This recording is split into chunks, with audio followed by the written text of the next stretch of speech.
In this video, I'm just gonna have a quick chat to you about why I think getting a mentor is a really good way to level up your career. And you might be kind of at that stage where you're thinking, I'm not quite sure what's next, or how do I kind of get to the next rung of my career? But I think a mentor is a really good way to do that. So in this video, I'm just gonna talk you through why it's good to get a mentor, how you need to go about getting a mentor, how you need to make sure it's a productive relationship for both of you, and just some tips and tricks about how to make that process go really well. So the first thing I think it's worth just talking through is the difference between a coach, a mentor, and a sponsor. So sometimes we can use those terms interchangeably, and they mean different things to different people. So when I think about a coach, it's typically someone who perhaps isn't in your industry or isn't an expert in the field that you're looking at, but are trained in the way that they can give you good motivation and some good structures to help you usually identify solutions and reflections by yourself. So a coach, more often than not, tends to be like a more paid relationship. It's more formal, and you may well find there's kind of a set program that they go through, or a set of sessions that they will do with you. And I've used coaches before in my career, particularly when I've been like changing jobs and I really want to make a good impact, or if I'm trying to get the next promotion. And they've been really useful for me, but they tend not to be subject matter experts in what you're doing, and tend to be giving a more generalised perspective, and often it's a lot about reflection. A sponsor is someone who perhaps works within your workplace, or certainly within your industry, and acts more of an advocate for you. So they are someone who's going to proactively champion your cause, particularly around promotions, pay rises, bonuses, or just profile raising. So when I worked at Home Retail Group, they had a really active program of sponsors, and it was about pairing people sort of more junior in their career with more senior individuals across the business, and getting those people to build a relationship and understand where you were going and what your skills were. And then if they're in a meeting where there's someone they need for a project, or perhaps they're talking about promotions or career ladders, they are actively fighting your corner for you, and add another kind of voice to the conversation beyond just your immediate boss, who might also be in those meetings. So a sponsor tends to be someone at a very senior level of your organisation who's kind of proactively championing your cause and getting your name mentioned in the right meetings. But a mentor, which is what we're going to be talking about today, is something different in terms of it tends to be someone within your industry or within your business, but who's usually just a couple of steps above you in the process. And the great thing is what they have is real life experience of how they have tackled issues or how they have dealt with particular situations. And the idea of a mentoring relationship, it's about them really sharing their experiences and giving you advice about how you can kind of tackle whatever the challenges are. So it tends to be a more informal relationship than the coach, and they don't have the responsibility of kind of advocating for you as the sponsor does, but that mentor's really a one-to-one relationship with you that helps you share and understand experiences, and also help you build your network and connections. So mentors are really important. I'm lucky enough to mentor some people and also be a mentee, and I think those relationships are often kind of the most productive, and often long-serving. So I'm just going to talk you through some of the top tips I've learned by being a mentee and being a mentor over the last few years. So the first thing to think about when you're looking for a mentor is understanding exactly what you want and or need, and thinking about whether or not this wants to be a long-term relationship. So are you looking for someone who's going to work with you over months or years? Or is this just like a couple of meetings that you want to deal with a very specific issue? Because it's important that you understand what kind of time commitment or relationship you want from your mentor.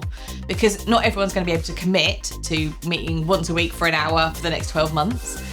But what they might be able to offer you is a coffee every quarter, depending on their schedules. So being clear about what you want from the relationship and what you need in terms of time commitment, but then also thinking about what specific either questions you want to ask, challenges you have, or insight you're hoping to get from them. So when you think about finding a mentor, you've got a clear understanding of what actually you need from them, because they may feel that they're not suited to do that or don't have the right expertise or experience that you're looking for. So just making sure you're clear about what you want or need from that relationship will just help when you start to search for a mentor, it to be a bit easier. So now you've got a list of the things that you're looking for, either in terms of their skills, their expertise, their experience, their insight, how many other people they're mentors for, and perhaps what networks they're plugged into. You can start to do a search for the right mentor for you. Now, word of mouth is always good. So if there's someone that you perhaps already have in your network that you think would be a good mentor, you can always reach out directly to them. Or you might ask friends or colleagues if they know of anyone who has a certain type of skill set that you look for. And that happens quite a lot in my industry. Either clients or staff will ask, I'm looking for someone who can help with XYZ. Do you know of anyone? And then also places like LinkedIn are a really good way to start searching for mentors. So people who regularly publish on a topic that you're interested in or feel is relevant to you. And you can just then send out a message to them, either through the word of mouth or through LinkedIn, and just say that you're looking for a mentor, you're kind of drawn to them for the following reasons, and kind of clearly set out what you want. So just an informal message just to kind of open up the conversation with them. So once you start looking for a mentor, it can be a bit overwhelming to think about all the places that you need to go. And so what I do is start slowly and start with your network. So there may well be someone who either you used to work with, or like old colleagues, old bosses, friends, perhaps people in your industry, just starting to look at their kind of social media profiles and their LinkedIn profiles and see if there's anyone that either is kind of commenting on their stuff that you think is relevant, or if there's any kind of material that people are popping out that you think, actually, that's really what I'm looking for, or I feel like I really understand and get their personality. So just starting to, like, a friend of a friend is often the easiest way, or a contact of a contact is often the easiest way to find a mentor. So don't be afraid to kind of look within your much wider network, beyond the people that you immediately work with or people who are within your firm. Now you've made that initial contact, and some people may not come back to you, and that's either because they're not very good at checking messages, or perhaps actually it's kind of not what they're interested in. So I'd always send a follow-up message, but if after that I didn't get a reply, I'd probably just let that go and just say that it's probably not the right fit for them. But also understanding the personality of the person. They might be quite surprised that you've approached them as a mentor because they perhaps either don't see themselves as that, or perhaps haven't considered doing that role. Or they might be someone who does a lot of them and is kind of really established and practiced in doing it. So starting to have some initial conversations with them to make sure that they're comfortable with what you're asking of them, and that you're comfortable that they've got the kind of time and commitment to give to you. It's just important to start that relationship going. I would always be really specific about what I'm asking. So I'd be saying, oh, I'd love to meet you for a coffee every couple of months, or, what I'd really appreciate is feedback on this specific proposal I'm doing, or I'm looking to get into this industry. I'd love to have a one-off chat with you to understand how you made that transition. But just be specific with them about what your ask is, and actually if you're looking for kind of a specific answer to a question, or if it's just a more general supportive mentor relationship that you're looking for from them. And that will allow them to identify if they think they've got the skill set or the experience to help you, or indeed they may know someone who's better within their network who can give you that insight that you're looking for. So be quite honest and open with them about what you want in terms of what you're trying to get out of that relationship with them. The other thing I'd say is, and something we kind of forget, is about making sure that you're making it pleasant and easy for them. So if, as the mentee, I expect you to do most of the running in terms of setting up logistics, convenient times, locations, and if you are meeting for a physical coffee, I would expect you to buy the coffee. Don't just expect because they're more senior or more established. Actually, people like that really like it when you make an effort and when you go the extra mile.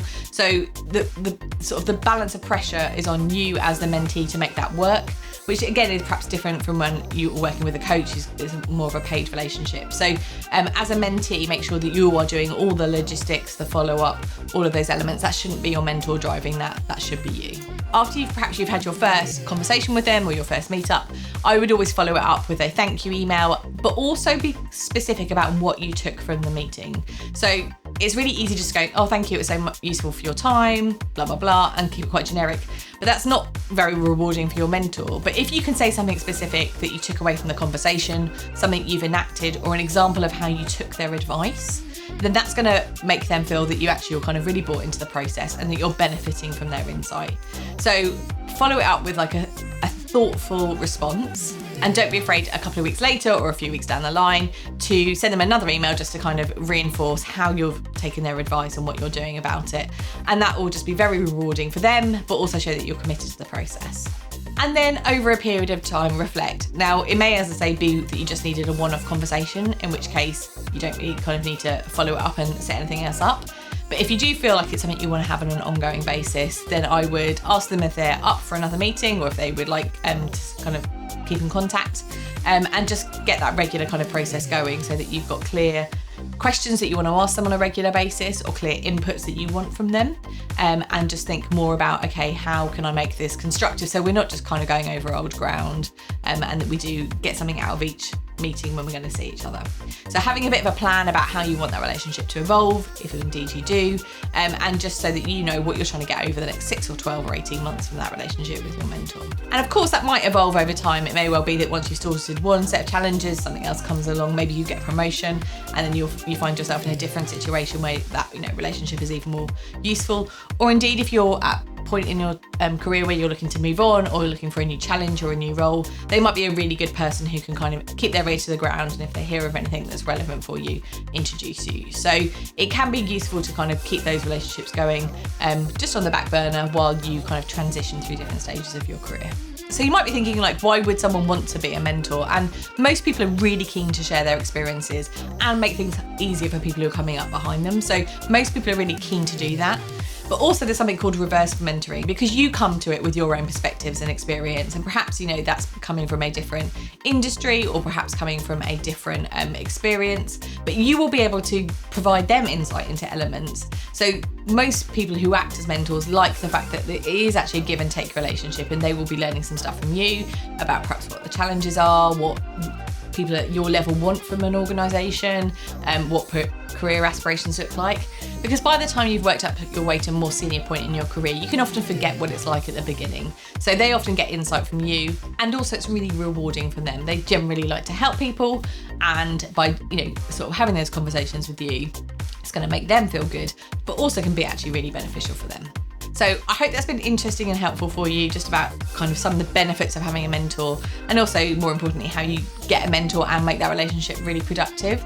I'd love to hear if you've had a mentor and how that worked out, or if indeed you mentor more junior people than yourselves, and you have those mentees yourself, because I think that's the other thing, that we kind of think we have to be very well established in our careers to get to be a mentor, and actually sometimes the more powerful mentors are just a year or two ahead of you in your careers, and so you could be doing that for someone else more junior.